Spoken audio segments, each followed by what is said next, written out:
Hey everyone, so today we are going to talk about pollution and traffic management strategies, and this is sort of building off of what we talked about the other day with urban climate.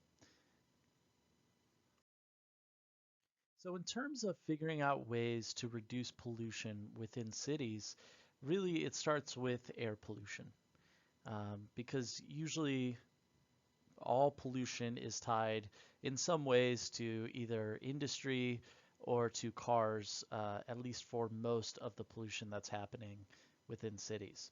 And so that includes reducing emissions from both factories and from cars.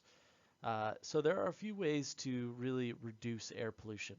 First is to burn less fossil fuels, including wood and coal, and to use more efficient and energy efficient technologies like hybrid or electric cars, bikes, walking, maybe even using metros and trains.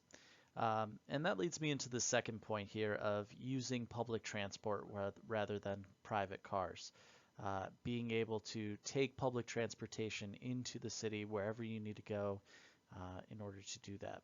But there's also other ones like cycling, walking more, using carpooling schemes.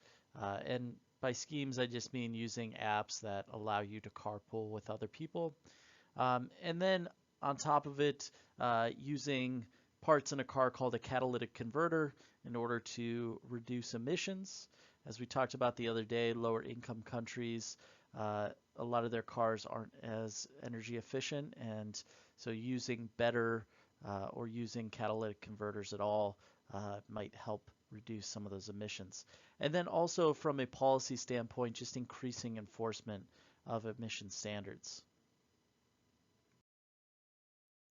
Now, another vital part of reducing emissions is in the growing of green spaces and then also the planting of trees in urban areas. And there's a few different ways that this really helps the people that live in the city. For one, it helps reduce the effects of an urban heat island um, because there's more shade being produced. It lowers temperatures, um, that sort of stuff, and then also just the production of oxygen within the environment, very helpful at countering other pollution. And then reducing noise levels. So trees are made of wood, obviously, and these are much better absorbing materials than your steel buildings would be, and so sound is not necessarily going to ricochet as much and helps out with noise pollution in that way. But then also it helps to filter and clean the air. Like I mentioned, an important part of the process in terms of the creation of oxygen, and then also in dealing with the effects of carbon dioxide. And with this extensive and healthy urban forest, air quality can really be drastically improved. Okay, so for one, trees help to lower air temperatures in urban areas. Uh, it, provides shade.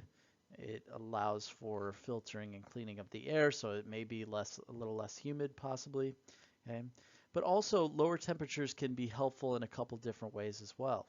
For one, it lowers energy usage.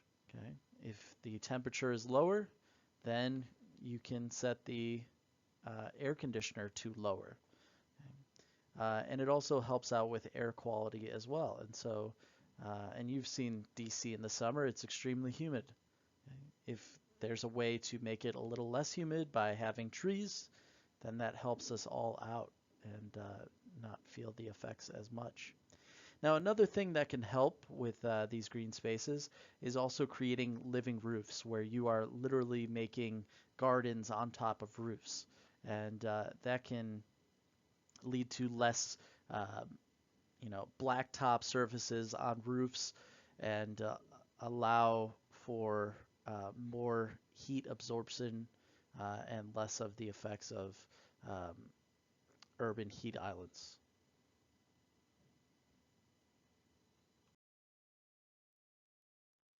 Now, unfortunately, a lot of times there has been a depletion and not an extension of urban green spaces. Okay? Like we said on the last slide, open spaces are incredibly important for physical and mental well-being, right? If you feel like you are very crowded at all times, I don't know about you, but that would make me more anxious and not less anxious. Okay, and so that is where that mental well-being piece comes in. Okay?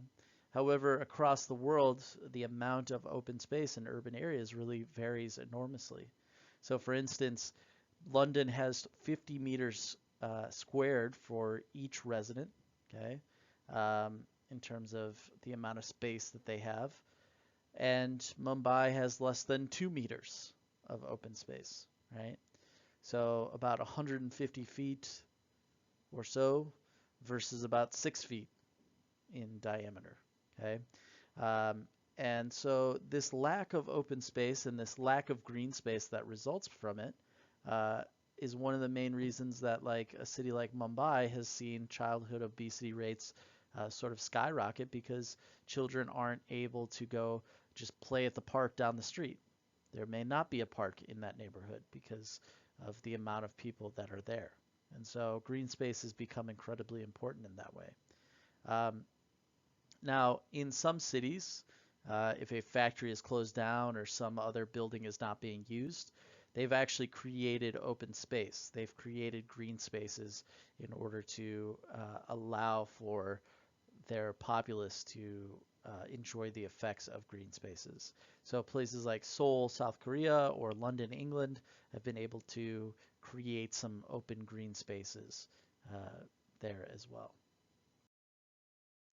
Now, the other thing we're going to talk about here today is in terms of traffic congestion um, and looking at those patterns and trends and also the impacts of them. Okay. So, urban traffic congestion leads to a number of different things within a city, a number of different issues, including air pollution, noise pollution, uh, a deterioration of mental well-being, um, if people are stuck in traffic for long stretches of the day, that's not necessarily a recipe for a peaceful day. And it can also affect, like we said here, people's livelihoods as well as economic development. Okay? Because uh, people may decide to move away from the city. They may decide to, um, you know, do something else, which may not benefit the economy just because of traffic. And usually we can measure this sort of congestion on a scale of 0 to 10. Okay, so 0 being excellent traffic flow, 10 being serious congestion. Um, and we usually see spikes within traffic at certain times of the day. And I'm sure a lot of these aren't probably a surprise to you. But weekdays between 7 to 9 a.m. and 5 to 7 p.m., so rush hour in the morning and afternoon. And then Monday morning and Friday evening tend to be the most congested times during the week outside of even those very busy periods. Okay. And then also at the start of the new school year, during times of festivals, during national holidays. Obviously, I think all of us know living in the DC area that you may want to avoid DC on the 4th of July weekend, right? Um, and so that's because, you know, traffic is heavily congested during those times as more and more people come into the city. Okay. However, we do see times of less urban congestion, and usually that follows the school season. So during the summer, not as many people have to drive. Um, there's more people at home, more people on vacation, and so we see a decrease in traffic during those times. Now, one of the biggest impacts of traffic is noise pollution. And it's very heavily related to road traffic uh, in ways that can be extremely harmful to those living in urban areas.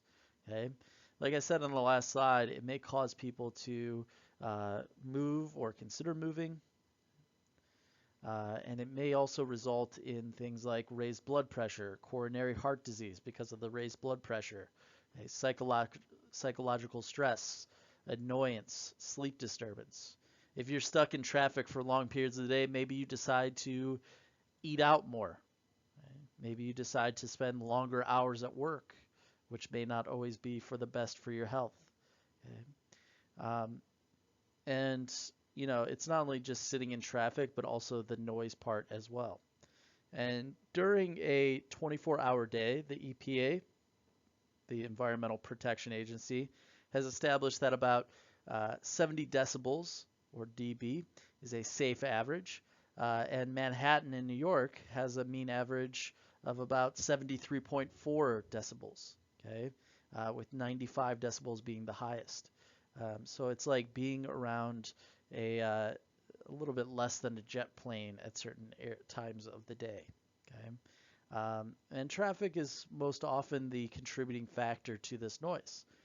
They found that if cars are passing at a rate of about 40 to 60 cars per day, well, then that can constitute some of uh, the most noise and the noisiest times of the day. Now, with that being said, we're going to continue talking about these issues that exist within urban areas, including pollution and including traffic. And as we go here, we'll see those connections continue to be illustrated. If you have any questions, please let me know. And other than that, have a great day.